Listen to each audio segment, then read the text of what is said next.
नमस्कार, आप देख रहे हैं न्यू24 में आपके साथ राहुल यादव। देखिए, आज बिस्कुमार के पूर्व चेयरमैन सुनील सिंह जी आज एक प्रेस कॉन्फ्रेंस का आयोजन किए हुए थे। वो अपने प्रेस कॉन्फ्रेंस में क्या कहते हैं, पहले आप वीडियो में सुनिए। पैनल के जीत चुके हैं, 5 उनके पैनल के जीते। उनको 4 दिन तक खुली छूट दी गई कि आप आपस में धन बल का इस्तेमाल करके, डरा धमका करके, प्रशासन के मदद लेकर के आप पहले डायरेक्टर को तोड़ फोड़ कीजिए। जब उनको ऐसा महसूस हुआ कि हम इसमें सफल नहीं हो पाएंगे, तब उसने भारत सरकार के सहयोग से उन्होंने पुनः इसका रिकाउंटिंग का आदेश निकलवाया। यह बड़ा ही दुर्भाग्यपूर्ण है और देश के इतिहास का यह पहला घटना है। चाहे वार्ड सदस्य का निर्वाचन हो या लोकसभा के सदस्य का निर्वाचन हो या बिहार विधानसभा के सदस्य का निर्वाचन हो, कहीं ऐसा घटना नहीं देखा गया कि जिस दिन चुनाव हुआ उस दिन इसकी पुनः मतगणना न करा करके यह 4 दिन के बाद एक नए सिरे से इसके पुनः रिकाउंटिंग का आदेश निर्गत किया गया, जो बहुत ही दुर्भाग्यपूर्ण है। और ऐसा प्रजातांत्रिक मूल्यों का गला घोटने वाले जितने भी लोग हैं, सभी लोग एक शरीक हैं इसमें, चाहे केंद्र सरकार हो या राज्य सरकार हो, और यह काफ़ी दुर्भाग्यपूर्ण घटना है। आप क्या महसूस कर पा रहे हैं? कोई परेशान करने की कोशिश है, कोई लॉजिक है सरकार की? देखिए, इससे भी बड़ा कोई उदाहरण नहीं हो सकता है। मैंने पहले भी कहा कि देश के लिए पहला घटना होगा कि जिस दिन काउंटिंग हो गया उसके बाद उसी दिन उसको रात को सर्टिफिकेट देना था। सर्टिफिकेट का तिथि निर्धारित किया गया 27 तारीख। 27 तारीख को सर्टिफिकेट नहीं दिया गया। 29 तारीख को हम लोगों को खबर किया गया कि हम लोग इसका रिकाउंटिंग करेंगे। तो यह साफ दर्शाता है कि कहीं न कहीं पूरे राज्य सरकार के दबाव पर, चाहे डीके बाबू के दबाव पर, चाहे और किसी के दबाव पर, ये पूरी तरह दबाव में रिटर्निंग अफसर कार्य कर रहे हैं। और मुझे पूरी आशंका है कि कुछ न कुछ यह 1 तारीख को ये लोग गड़बड़ी करेंगे और किसी को हराने जिताने का काम करेंगे, उसके संख्या को पुराने का काम करेंगे कि किसी तरह उसका इतना संख्या हो जाए कि उसके अध्यक्ष और उपाध्यक्ष हो जाए, जो यह काफ़ी दुर्भाग्यपूर्ण है। और सहकारिता आंदोलन की पूरे देश के लिए यह काला अध्याय के रूप में जाना जाएगा। ये डीके कौन है, ये क्लियर कीजिए पहले। और दूसरा कि अगर आपको जो आशंका है वो अगर होता है तो आगे आप लोग क्या करेंगे? देखिए, आगे हम लोग न्यायालय का दरवाज़ा खटखटाएंगे। आप लोग भी अच्छी तरह से जानते हैं कि जिस तरह से मेरा निष्कासन और जिस तरह से मेरी सदस्यता ली गई बिहार विधान परिषद से, हम लोगों ने माननीय उच्चतम न्यायालय का दरवाज़ा खटखटाया और मुझे पूरी उम्मीद है कि हम लोगों को न्याय मिलेगा। दूध का दूध और पानी का पानी होगा।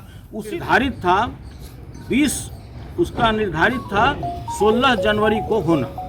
16 जनवरी के तिथि को बढ़ा करके फिर से एक नया रिशेड्यूल कार्यक्रम बनाया गया, जिसमें था कि 24 तारीख को इसका निर्वाचन होगा।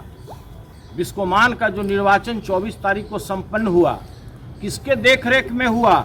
इसके लिए भारत सरकार का जो सहकारी निर्वाचन प्राधिकार है, उसके स्वयं जो सबसे बड़े देश के अधिकारी हैं, जो उसके चेयरमैन हैं और वाइस चेयरमैन हैं, उनका दौरा हुआ इसी कार्यक्रम के लिए। इसकी पत्र हम आप लोगों को हस्तगत कराएंगे। इनके नेतृत्व में, इनके देखरेख में, इनके पर्यवेक्षण में बिस्कोमान का निर्वाचन 24 तारीख को संपन्न हुआ।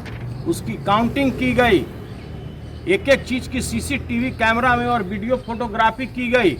उसके बाद लगभग 12 निदेशक मंडल के सदस्य हमारे पैनल के जीत के आए और सरकार के पैनल के 5 लोग जीत करके आए। सभी लोग जानते हैं, जितने भी लोग हैं, समाज के लोग हैं, आप लोग भारत के नागरिक हैं, सभी लोगों को यह अच्छी तरह से पता है कि अगर कोई भी रिकाउंटिंग होता है, उसी समय रिटर्निंग अफसर को लीक कर दिया जाता है। इस काउंटिंग से हम संतुष्ट नहीं हैं, लेकिन उस समय रिटर्निंग अफसर को हम धन्यवाद देना चाहते हैं कि उन्होंने उस समय सभी लोगों को बोला कि किसी प्रकार का अगर आपको गिनती में, मतगणना में किसी प्रकार की कोई आपत्ति है तो कृपया आप लोग लीक करके दें, मैं पुनः उसका मतगणना करा दूंगा। उस समय उस स्थिति में भारत के जो सहकारी निर्वाचन प्राधिकार के जो चेयरमैन और वाइस चेयरमैन थे, वो भी उपस्थित थे। उस समय किसी लोगों ने नहीं दिया। आज जब 27 तारीख को जब हम लोगों को सर्टिफिकेट निर्गत करना था, और यह भी देश का एक अभूतपूर्व घटना है कि निर्वाचन हुआ 24 तारीख को मतगणना हुआ 24 तारीख को और रिजल्ट देने का भारत सरकार के अप्रूवल के बाद तिथि निर्धारित की गई 27 तारीख को हम लोग को सर्टिफिकेट निर्वाचन प्रमाण पत्र मुहैया नहीं किया गया। 29 तारीख को शाम को जिला पदाधिकारी रिटर्निंग अफसर के यहाँ से हम लोग को सूचना दी गई कि हम लोग 1 तारीख को पुनः इसका मतगणना करेंगे। आप लोग अच्छी तरह जानते हैं कि जिस तरह से चंडीगढ़ मेयर कांड हुआ उससे भी बड़ा कांड होने वाला है इस पटना में। डीके के दबाव पर यहाँ के रिटर्निंग अफसर एक आवेदन लेकर दिल्ली भेजे और दिल्ली से उन्होंने आदेश कराया कि इसका पुनः हम लोग मतगणना करेंगे। जो बैलेट बॉक्स है, जो मतपत्र है, जो यूज़ किया हुआ मतपत्र है, न तो किसी भी व्यक्ति से उस पर साइन कराया गया, न उसको सील कराया गया और उसको इसी तरह से कहीं पे ये लोग जिलाधिकारी ने रखवाया है। हम लोग को पूरी तरह आशंका है कि ये लोग बिल्कुल गड़बड़ी करेंगे और अगर इसमें जो मतगणना हुआ है पहले और जो लोग पहले निर्वाचित हुए हैं, अगर एक भी फेरबदल होता है उसमें तो इसके लिए उत्तरदायी कौन होगा। तो हम लोग का प्रथम मांग है कि अगर एक भी डायरेक्टर में हार जीत होता है और उसको फेरबदल अगर किया जाता है तो सबसे पहले जो भारत के सहकारी निर्वाचन पदाधिकारी, जो प्राधिकार के जो अध्यक्ष और वाइस चेयरमैन जो यहाँ पर आए हुए थे, जिनके निगरानी में संपूर्ण चुनाव हुआ, वो देश के सबसे बड़े अधिकारी हैं। सबसे पहले तो उनको इस्तीफा दे देना चाहिए, इसलिए कि जब अगर उनके निगरानी में सारा कार्य संपन्न हुआ, सीसीटीवी के निगरानी में हुआ, वीडियो के निगरानी में हुआ और जिलाधिकारी के निगरानी में हुआ और फिर भी अगर रिकाउंटिंग का अगर आदेश पारित होता है तो इस संविधान में इससे बड़ा काला अध्याय नहीं हो सकता है। इसके अतिरिक्त जिस तरह के बेईमानी करने पर ये लोग आमदा है, मुझे पूरी तरह आशंका है, मेरे पूरे टीम को आशंका है, पूरे बिहार के सहकारी आंदोलन से जुड़े हुए लोगों को आशंका है कि ये बेईमान शासक लोग, ये लोग दबाव में आकर के रिटर्निंग अफसर से गड़बड़ी कराने का काम करेंगे।